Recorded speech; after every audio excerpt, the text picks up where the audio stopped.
Welcome to the Q Podcast. Q is about conversation. If we're really concerned about ending poverty, we've got to be more concerned about creating justice. Our cultural products as Christians need to both defy and resonate with the culture. And God's doing amazing things. His church is expanding, his church is growing. It's not what's the purpose of my life, it's what is the purpose that's been assigned.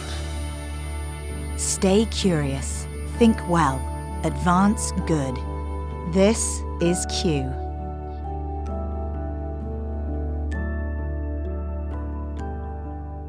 Welcome to another edition of the Q Podcast. I'm Gabe Lyons, the founder of Q, and we created Q to help Christians know how to engage our cultural moment. And we're living through quite a moment right now where the church is really asking a lot of questions about what is its role in a society that no longer regards religion with a lot of respect. Maybe people just abandon religion in general. A new generation questions whether it has any relevance to their life, or maybe that it's a bigger part of the problem. And so many Christians are left knowing, how do we raise our children? How do we think about community? How do I think about my work? And how do I live a public life? Does this need to be privatized, or can I engage well with my gifts and my talents and my concerns in the public square? And so with those questions at Q, we want to help you go on a journey with us to better understand what are the 6 ways the church has always shown up in any kind of culture. Not just the one we're in today, but historically we've seen a pattern of faithfulness where the church responds to any cultural moment we find ourselves in. But many of us maybe have never heard this. Maybe we've forgotten it. Maybe even for pastors and church leaders, you need to take a moment to revisit our unique history. There's no one better to walk us through this than Dr. Greg Thompson. He's studied cultural change over the last decade. He understands history, he understands theology, and most important, he understands how ideas actually shape our public square and our public life. In addition to that, he's actually pastored and led a church and understands what it means for the church to show up in the moment. So join with us to sit and learn and understand how we can be faithful in this cultural moment. So one of the most beautiful, if burdensome, responsibilities in the Christian church in every single age is the responsibility to reimagine the faithfulness of its own presence. Now, I say that it's burdensome because it actually requires us to look honestly at ourselves, at the faithfulness of our lives with God and our lives with our neighbors. And it also requires us to look honestly at this age, at the intellectual sources of our age and at the institutional structures of our age and all the individual experiences that we have. So it's a burden to have consistently to reimagine our presence in this world. But it's also beautiful, and it's important that we know that, because in understanding ourselves, we get to learn again what God has made of us and what he has yet to make of us. And in understanding our age, we get to learn again what God has made of the world and what he has yet to make of the world. And when we see these things, the kind of gorgeous outlines of a reimagined Christian faithfulness begin to come into view. And what I want to do is I want to step into this burdensome and beautiful work of reimagining faithful Christian presence in our own time. And I want to ask you to join with me, and here's how. I want you to imagine a woman. Let's say she lived sometime between the 2nd century and the 16th century, broad period of history. And let's say she lived somewhere, generally speaking, in the region of the Mediterranean. She could live as far south as northern Africa. She could live as far east as modern Iraq. She could live as far north as northern France, or even England or Scotland, and as far west as modern Spain. Now I want you to imagine that she is, out of some terrible necessity, obliged to make her way on a journey across the remoteness of that world. So she leaves whatever shelter is hers, she wraps herself in a cloak or cloth, and she steps out into the dark and into this restless wind. Can you see her?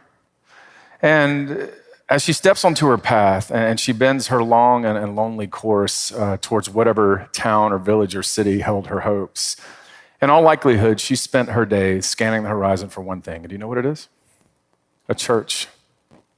A church. See, sometimes these churches were huge cathedrals. They were rising up in stone and they were filled with light. Sometimes they were small little parishes tucked away and roads that some of you have seen and filled with intimacy and warmth. And sometimes they were monasteries, tucked behind walls, but filled with song. But no matter which kind of church it was, all of them shared a common vocation. And here's what it was: to be the faithful presence of love in their time. to be the faithful presence of love in their time. And this is why she would look for a church. Because of all the things that she could know about the church, the one thing that she would certainly know, and that most people did know, was that the church was a place whose very purpose was to be a light in the darkness, was to be a rest for the restless. Its purpose was to be a presence in all the absences of the world. Now, in fact, most of these churches had these manuals written for how you carried out this vocation. You may not know this. They had these codes for how you would receive travelers when they came to you. And I want to read one of my favorites. Okay, this comes from the Benedictine Rule, which was written in the 6th century. Listen to what it says. All guests who present themselves are to be welcomed as Christ. For he himself will say, I was a stranger and you welcomed me. And once a guest has been announced, the superior and the brothers or sisters are to meet with him with all the courtesy of love. The abbot shall pour water on the hands of the guests, and the abbot with the entire community shall wash their feet. Great care and concern are to be shown in receiving poor people and pilgrims, because in them more particularly is Christ received. Isn't that amazing? This is an amazing passage and an amazing document, but there are so many others like this, and all of them are bearing witness to the conviction that the church's vocation is to be a presence in the absences of the world. Now, in our time, it might be difficult to imagine the forms of absence that were experienced by this woman and by the hundreds of thousands of men and women and children who were just like her, but I want you to try. Some who were hungry were driven by the absence of food. Others, diseased, were driven by the absence of care. Some exploited were driven by the absence of justice. Some who were sinners were driven by the absence of grace. Can you see those people making their way and looking for us? And in finding us, what did they find? I love this. On the one hand, they found very personal care, this careful attention to the most intimate needs that human beings have. I want you to think about this, because in our lighted windows, they found the consolation of knowing that they weren't alone. In our open doors, they found the sound and the presence of welcome. In our embrace, they found the return of their dignity. In our kitchens, they found fullness and joy. Think about it, warm bread, stew, the gladness of wine.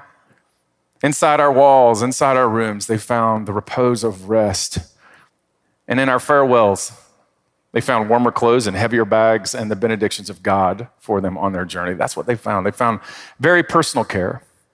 But they also found public concern, and this is important to understand, because when they came to churches, what they found were communities of men and women who were concerned not just for individuals, but for entire cities.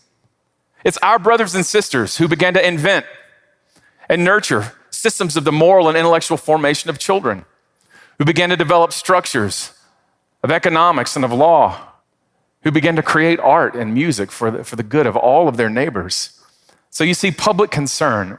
I want you to try to see our brothers and sisters as they gave themselves, in kitchen and in chapel, in courtroom and in court square, to this work of being the presence of love.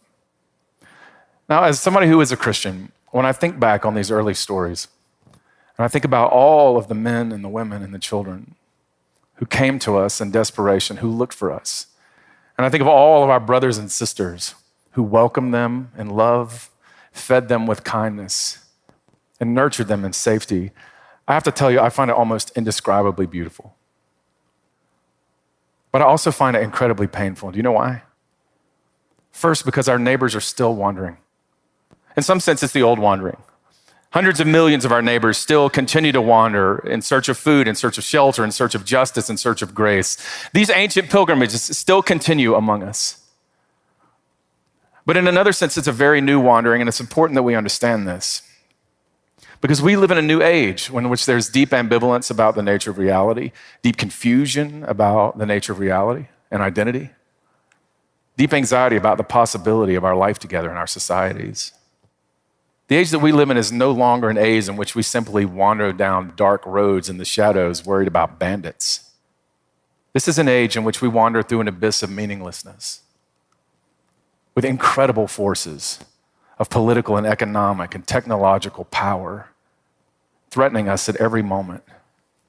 Ours is an age whose paths are more treacherous and whose powers are much more menacing than anything those early pilgrims ever saw. And so I find it painful because our neighbors are still wandering all these years later. But also, as they wander, they are not looking for us. They're not looking for us.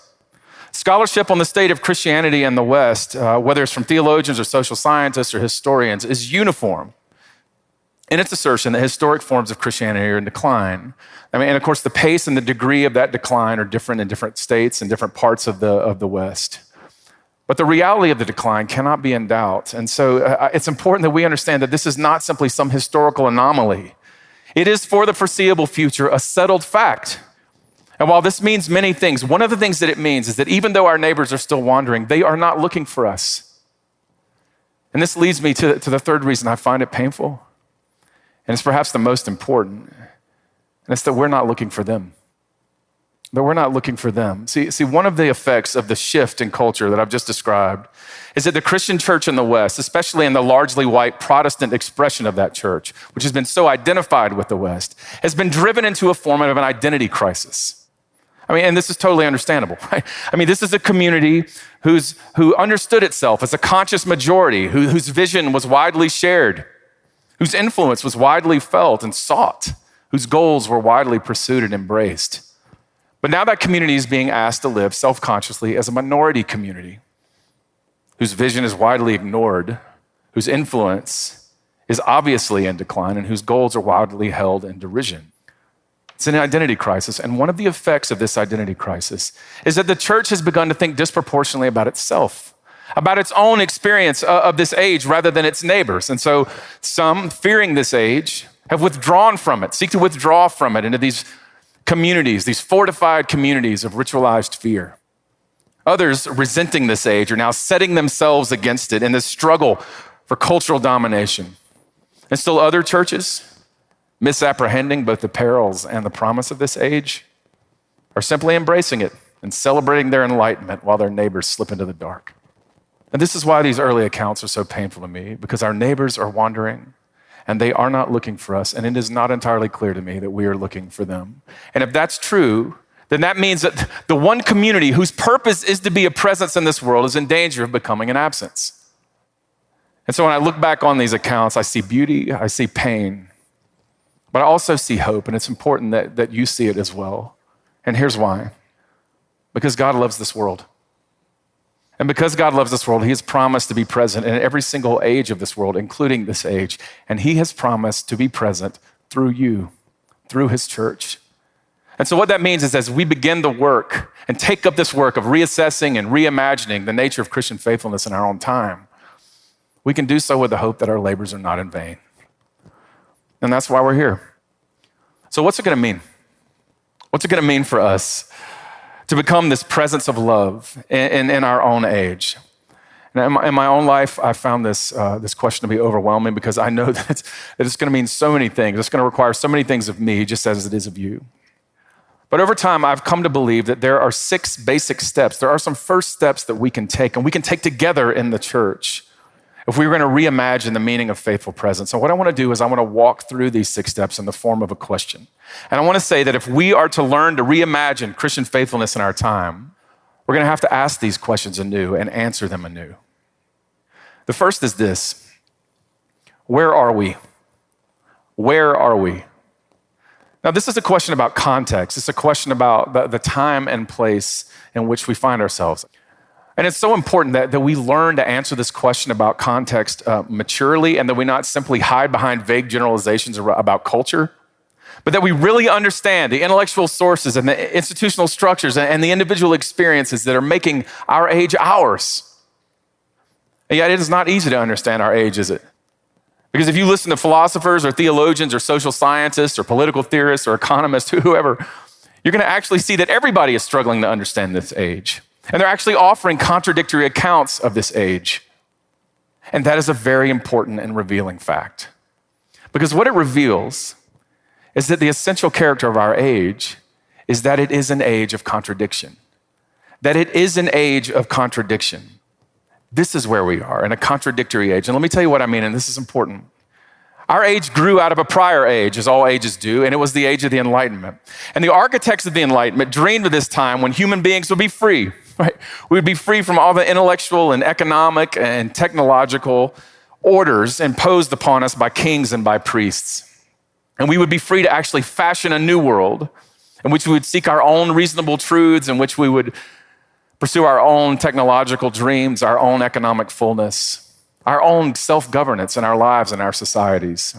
This is the dream. And there were elements of beauty in this dream, and some of them have come to be, and it's important that the church recognize this. The emphasis on reason brought education to people who had never had access to it before. And the emphasis on production led to the creation of unimaginable wealth for human beings. Advances in technology brought real agency to people who had been without agency. And the energy of self-governance opened up the possibility for individuals and for societies that had never been seen. We have to see that part of the light of this dream was real. And yet there were shadows that these early modernist architects did not see. Because the same Western culture that brought education to the world also brought forth some of the most destructive ideologies in the history of the world. And the same productivity that brought unprecedented wealth to the world also created unprecedented economic inequality. The same technologies that promised emancipation have been used to enslave and to destroy millions of people. And the same self-governance that offered opportunity to us, to individuals and communities, has created some of the most self-absorbed societies in the history of the world. And so, yeah, the light was real, but the shadows were real too. And if you were white and you were male for several centuries, the light of that early vision seemed so brilliant that the shadows were largely invisible.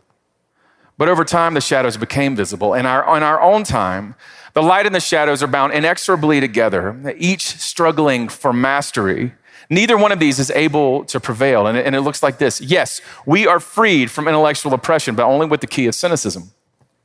Yeah, we're free to create wealth, but we seem condemned as a society only to spend it on the things that destroy us. Yeah, we're free to build any technology that we could dream, only to spend our nights in restless sleep over the nightmare of what we've created. See, this is the essence of our contradictory age. It's a profound struggle between an enlightened, rationalized, utopian dream and an ideological, technocratic nightmare. And most of us have the temptation to resolve this contradiction, to only see the progress and only see the light. And Christian churches talk about as if this were the case. And others are resolved only to see the darkness, to only see the negative parts of our society. And there are lots of Christian churches that do that as well, but we have to resist this temptation, because the truth of the matter is that we live in a contradictory age, this dappled age in which light and shadow mingle tortuously together. And we have to understand that if we're going to truly be present in this age. Now, the second question is this: what do we believe? What do we believe? Now, it may seem obvious that Christian folk ought to know what they believe as we think about our lives in this world. But even so, you know that confession, even in our own time, is complicated. That strong confessions of faith are complicated. And there are historical and cultural reasons for this that it's important that we understand. See, one of the great tragedies of our history as a church is the degree to which our own confession has been used as an occasion of violence, both against one another in the church and against our neighbors. I mean, we all know the painful stories of how the community of the Prince of Peace has been most clearly manifest in little fiefdoms of war. And one of the effects of this history of violence has been the conviction, which is very strong in our time, that confession of any kind, that fixed systems of any kind, are in essence only a source of personal hatred and public harm. And Christians feel this.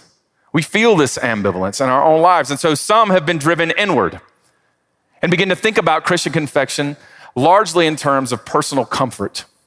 Oh, it's primarily about forgiveness for sin or strength in my own life or certainty of the life to come. It's been driven inward. For others, Christian confession has largely been driven outward. They resent this story. And so see the Christian confession largely in terms of cultural contest as a set of intellectual and moral and political tools to help us compete with our neighbors. And I understand the historical and the theological impulses of this, but I also understand that neither of these is at the heart of Christian confession. Because Christian confession is not first about personal comfort. It is not first about cultural contest. You know what it is about? It is about divine communion. It is about divine love. That is what we believe. Remember what we believe. We believe in a God of love, Father, Son, and Holy Spirit that dwell together in eternal love for all time. We believe in the creation of love, that this world is an overflow of God's love given to his creatures, and that our job is to receive that love, to participate in it, and extend it to the world. We believe in the corruption of love. We understand that we sinned, that we chose lesser loves, and we've been exiled from our beloved and disordered and our own ability to love. But we believe in the pursuit of love, the coming of love, that God, because he loves us, promised that he would come into this world and return us to himself, reorder our loves, and that he has done this in Jesus Christ. In the incarnation of Jesus, love pursued us. In the ministry of Jesus, love served us. In the crucifixion of Jesus, love bore our suffering. In the resurrection of Jesus, love secured our life. In the ascension of Jesus, love governs us in wisdom now. In the Pentecost of Jesus, sending the Spirit, love equips us for the work ahead. And at the return of Jesus, love will win. Love will triumph. And lastly, we believe in the triumph of love. We believe that at Jesus' return, God will in fact make all things new, and that he will receive us as his beloved and transform this world into a city of love where we can dwell together for all time. We believe in love. That's what we confess. And this is what our age needs so desperately, an age that is so suspicious of confession. They need to hear the confession of love. And so because of this, the Christian church has to redevote itself to understanding its confession and rooting it in the reality of triune love expressed through Jesus Christ and in the church and into the world. 3, who are we? The third question is, who are we? And this is a question about identity, about what it means both for us and for our neighbors to be human beings. Now, it is very important that we answer this question carefully and that we try to understand who we are and who our neighbors are, because there is so much confusion. Because human identity in our own time is a deeply contradictory experience. On the one hand, ours is an age that in very important ways prioritizes human dignity, in part due to Christian influence, in part due to Enlightenment influences, in part in response to the great tragedies of the 20th century. We are an age that believes deeply in human dignity. It is the foundation of our political systems. And as a result, we devote an enormous amount in the West, an enormous amount of intellectual and moral, economic, political energy to the establishing and guarding human dignity. And yet, on the other hand, our age is an age that practices human diminishment every day in so many ways, in our personal practices and our public institutions. We diminish human beings. We limit their minds. We shame their hearts. We exploit and consume their bodies. We destroy their possibilities. All of us see it. All of us see it. Ours is an age in which dignity is only selectively applied. And this is true in the church. This is true in the church. We insist on dignity, and yet we also practice human diminishment. Brothers and sisters, this cannot be. Our age needs the presence of a community with a deeply grounded account of human identity, a community that knows who we are and that has the ability to know who other people are, to see it. So who are we? First, we are creatures of glory. We're creatures made in the image of God, crowned with this unspeakable and ineradicable glory. A glory that's seen in the mystery of our faces. It's seen in the grace of our bodies and the creativity of our minds and our work in we are wreathed in light. We are people of dignity, and that dignity, it's important to understand, is anchored not in political agreement nor in mere sentiment, but in the very image of God. And the Christian church has to be a community that insists on the dignity of every human being. Secondly, we are creatures of shame.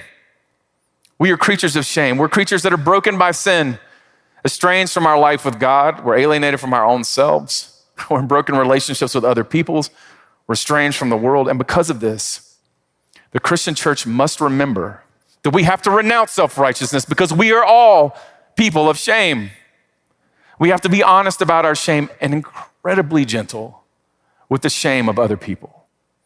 And lastly, we are creatures of hope.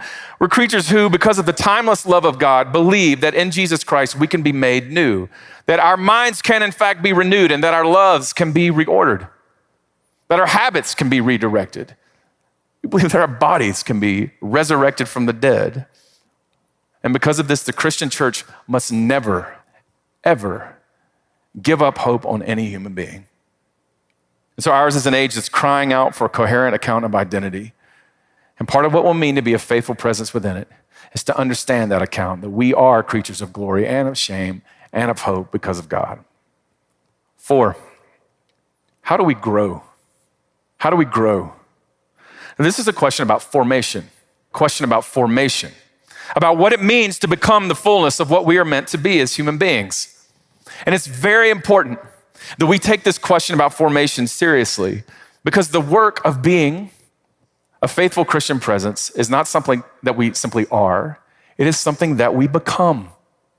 We need to be formed. And it's also important that we take this seriously because so many of our neighbors are asking questions about formation. We live in an age that continues to long for human perfectibility, but to have no idea how. How is it that we are to grow? Now, in our own age, we see 2 different types of formation, 2 different models that are incredibly prominent, and it's important that the Christian church understand these. The first is what you might call the therapeutic model of formation. The therapeutic model of formation. Now, this account is really driven by contemporary positive psychology, and it views the goal of formation as human happiness. The goal of formation is human happiness. And because of this, it says that the path of formation is human self-knowledge, this cultivation of insight, that we have to understand our desires, what we desire and why, that we have to learn strategies for pursuing those desires and removing things from ourselves and from our lives that diminish the possibility of those desires, and that the purpose of human life is to pursue one's path. And you see this everywhere. This therapeutic model of formation is fundamental to how so many of our neighbors and so many people in the church think. Now, in contrast to this, it's important that we recognize another model, which is what I'm going to call the technocratic model of formation. The technocratic model of formation. Now, the key insight here is that it's not fundamentally about the cultivation of inner life. It's about the cultivation of social skills, about learning certain kind of social skills, certain kinds of mastery. And so the goal is not happiness, it's something like effectiveness. And so to become a person with certain kinds of technical knowledge required for very complex tasks. Now, this is the model of formation that is employed in so many business schools and public policy schools and medical schools. This is how we form people. It's a technocratic model of formation largely driven by management theory. And so the path to formation is the cultivation of skill in which we learn how to both see and solve problems. Look, these are so important.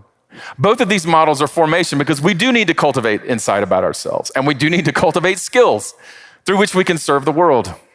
And many people in the church are deeply embedded in this model of formation.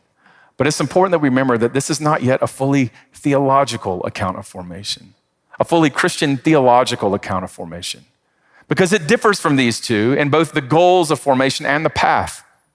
And the goal of formation in the Christian tradition is love, to love God and to love our neighbors. The whole purpose of what we are doing in our efforts of formation is the goal of love.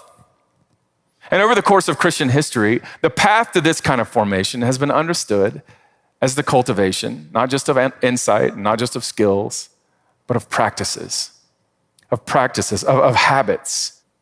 And the way this works out in practices of mind, of learning and contemplation.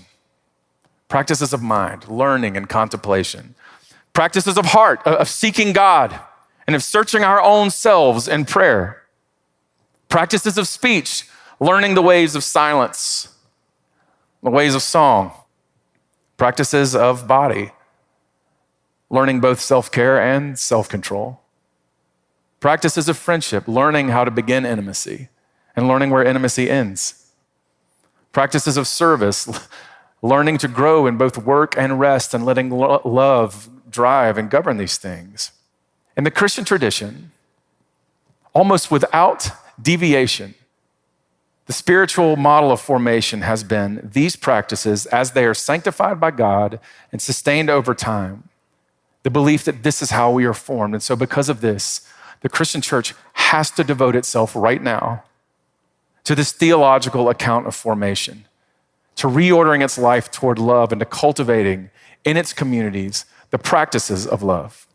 Because it's only when we do that that we're going to be able to become the presence of love.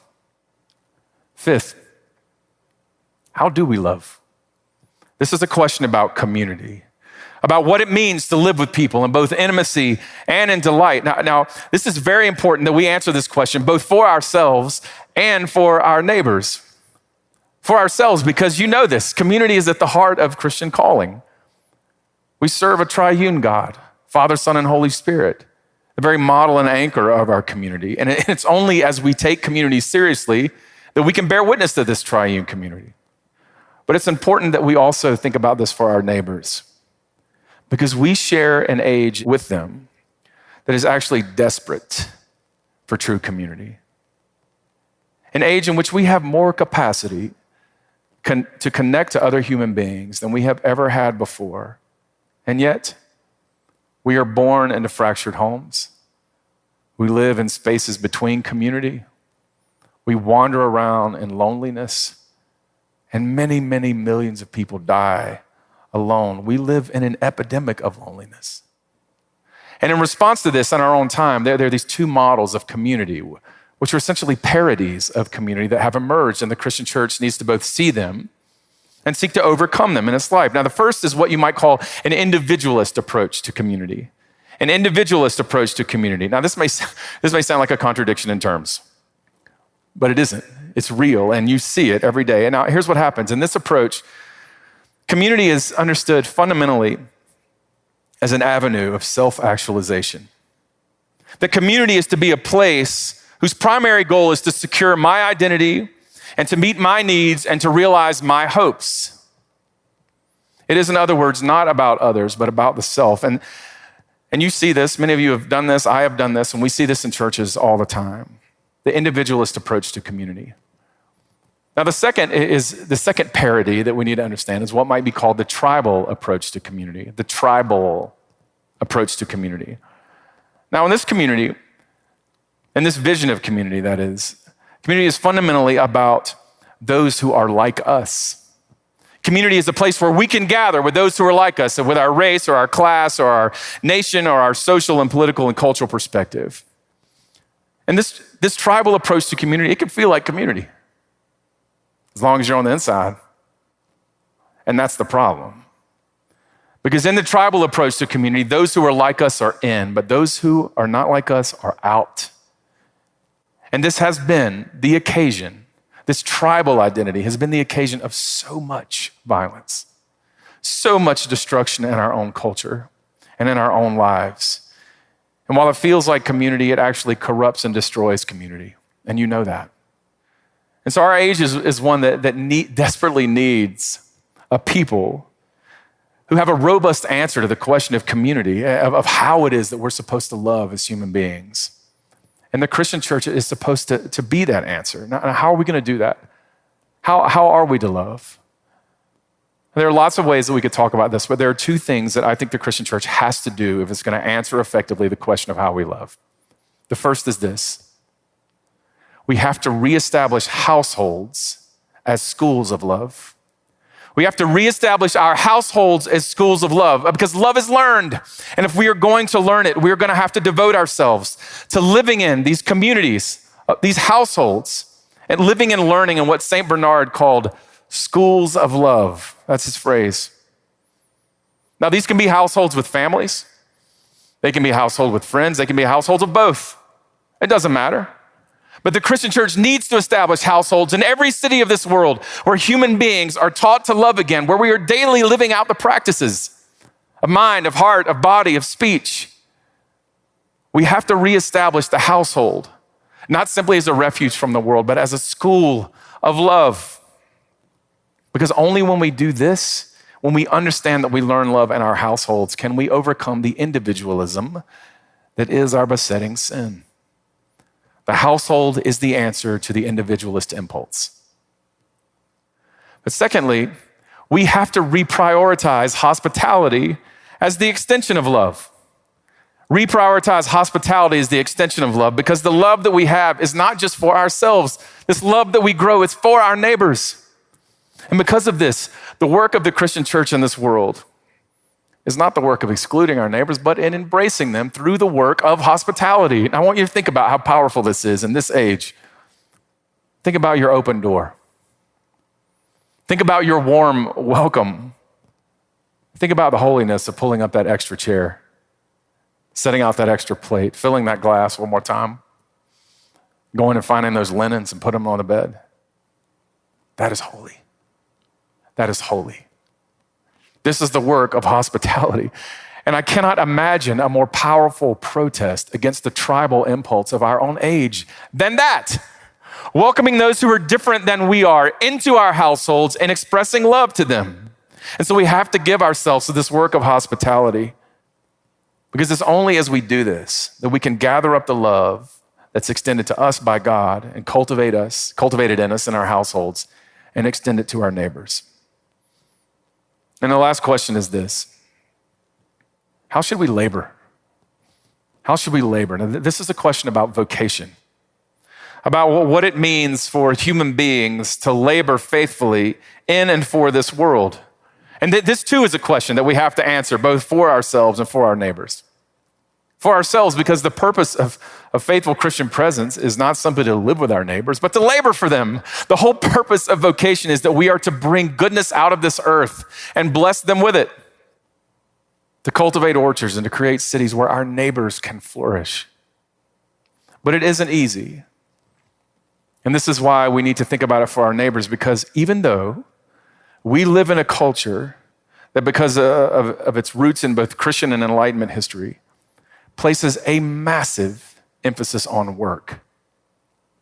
A massive emphasis on work. We are deeply confused about both the nature and the goal of human work. There's deep confusion in our current moment.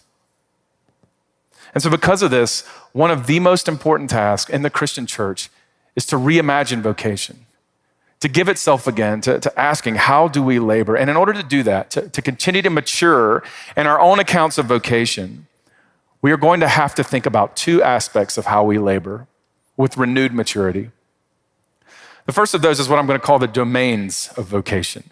The domains of vocation. These are the areas that we work. Here's what I mean.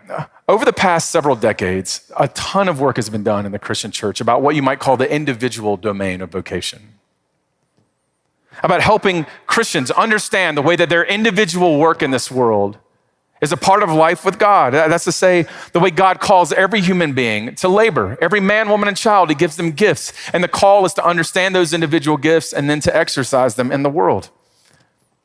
And this renewed emphasis on the individual domain of the church has been an incredible benefit to so many of us in overcoming this deadening dualism between our life with God and our life in the world. And many of you have benefited from that. But we have to go further than this. Because in addition to the individual, we have to think about two other domains, and they are these. The first is what I'm going to call the institutional domain. The institutional domain. Most of us live and work in larger institutions. And I don't just mean larger companies. I mean as a part of a larger system of institutions, whether they're economic institutions, or political institutions, or educational, or artistic, legal institutions. We work in the context of larger institutions. And whether these institutions are large or small, whether they're local or multinational, they have incredible impact, both for the good and for the harm of our neighbors.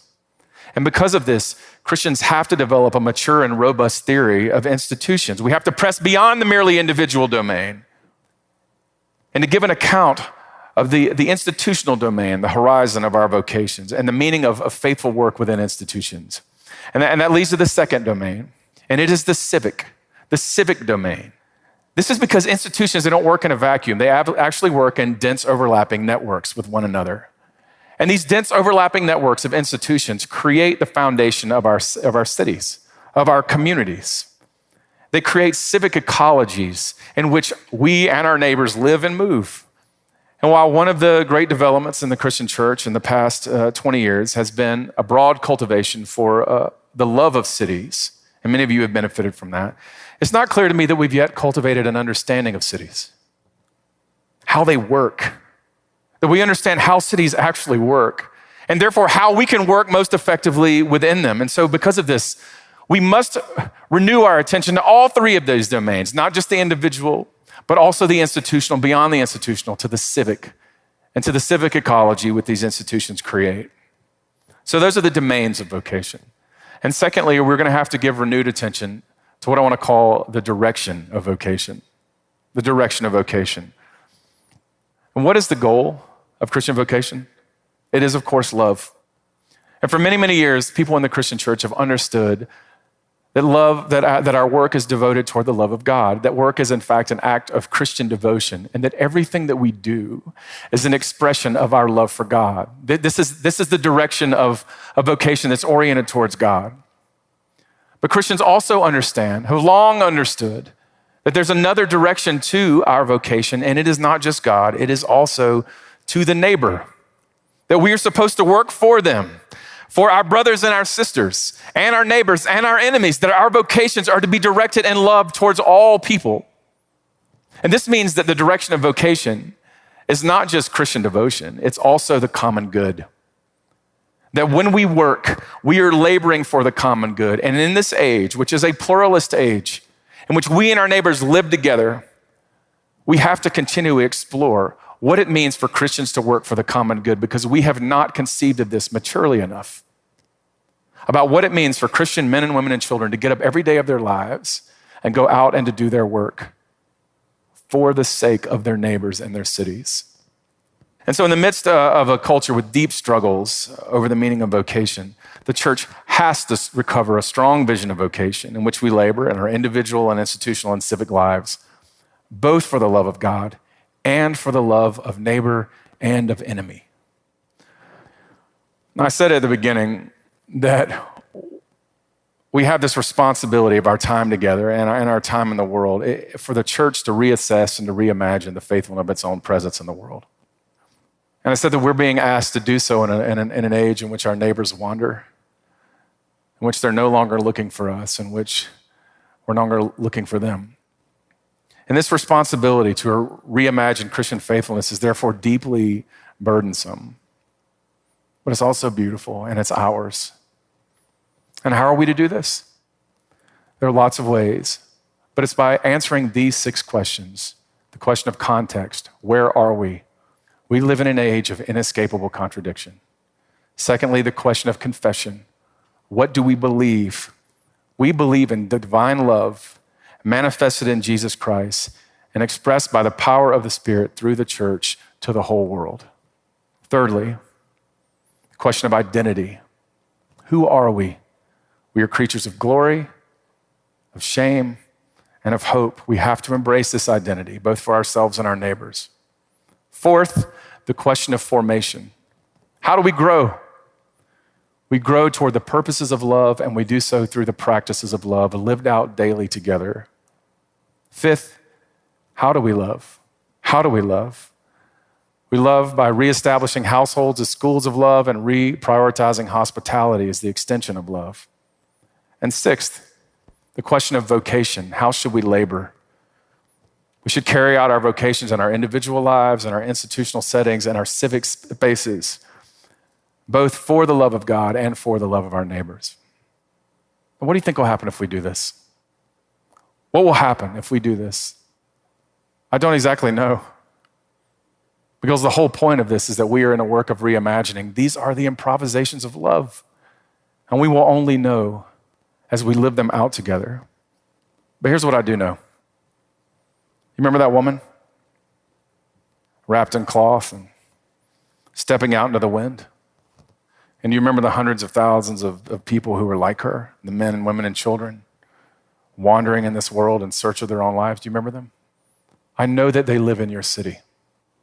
I know that they all live in your city, and every day they wrap themselves in whatever they have, and they make their way through the pain of the manifold absences of this world. I know that. And I know that God loves them. I know that God loves all of them. He delights in their dignity. He weeps in their pain, and he longs for their shelter. I know that. And I know that because God loves them, he has put you there. He's put you there in that city. And not just you, but many others like you in the Christian church to be the faithful presence of love in the absences of this world. And because of this, I know that the work before us, this work of reimagining Christian faithfulness in our time, it's not in vain. It's not in vain. And as we do these things, as we give ourselves to asking these questions and to answering them together, I know that our neighbors will begin to look for us. And I know that they will find us because we will be looking for them. And in finding us, what will they find? Not darkness, but light. Not restlessness, but rest. Not estrangement, but embrace. And no longer absence, but at last the very presence of love. Thank you for listening.